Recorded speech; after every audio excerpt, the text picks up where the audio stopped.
After connecting your demo account to the trading platform, we need to decide what currency pairs we're going to be working with. So to do that, you can either go to the top left corner and find this icon right here, or click Control M shortcut keys to access Market Watch panel.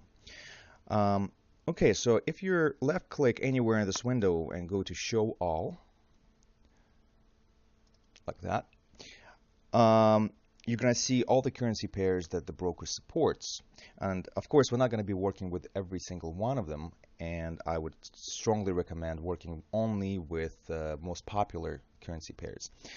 Um, you can also do, let's say, hide all, and all of them going to disappear again. So for this example, I'm going to show all. There you go. Now they're slightly out of sync here. You can see your US being first. So what you can do is you can just drag and drop it to where it's supposed to be. So I'm going to place it last in my euro pairs. Right there. But just if you just left click and drag it, that's what it's going to do. You can also rearrange them either alphabetically or based on volatility. So some people prefer to put highest volatility pairs first and then lowest volatility pairs last. I prefer to do it alphabetically just because it makes it easier for me. Next, we need to decide what currency pairs, of course, we're going to be working on. And for instance, I don't work with Euro Swiss just because it's very choppy. It's fairly new currency pair out there in the market, and so I just don't work with it. So what I do is I right click, and you can go here and click hide. That's it. It disappeared from the list. You can also do, you can right click and go to symbols right here. Now you're going to see every single currency pair that your broker supports, and they're going to be sub-menus right here. If you, this one only has one, but some brokers have like 3 or 4 different ones.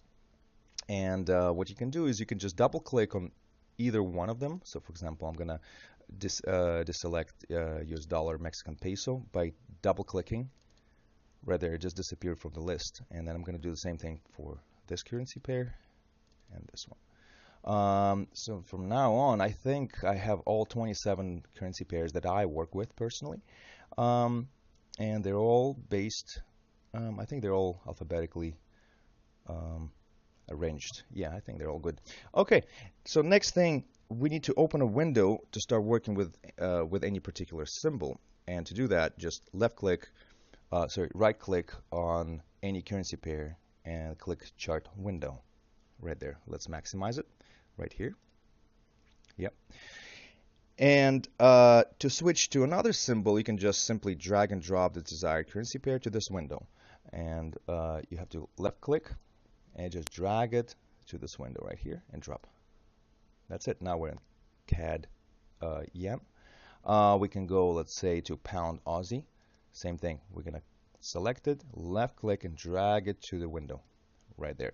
My favorite is actually having a separate window for each currency pair that I have. So I'm going to go to Aussie CAD. I'll do this. And now you just go down the list and you keep doing the same thing. So you're just going to click, right click, chart window. New window popped up, and as you can see, there's a sub menu on the bottom of the screen, shows what currency pair you have open. And I'm going to do the same thing for every currency pair out there.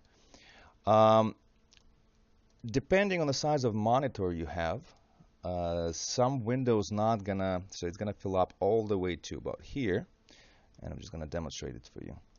So I'm doing it here, and they're just simply not gonna be able to fit on one screen. Okay, almost there. Yeah, that's it. And as you can see, we went from Aussie CAD to pound Swiss, and pound yen, pound New Zealand are disappeared. So what you do is you just go to this little scroll arrow right here and just click and hold it. And there you go. And then you can go back, and that's how you switch. So it just makes your life easier going from one to another. So you could just click on either currency pair right here, and you go directly to that window. All right, see you in the next lesson.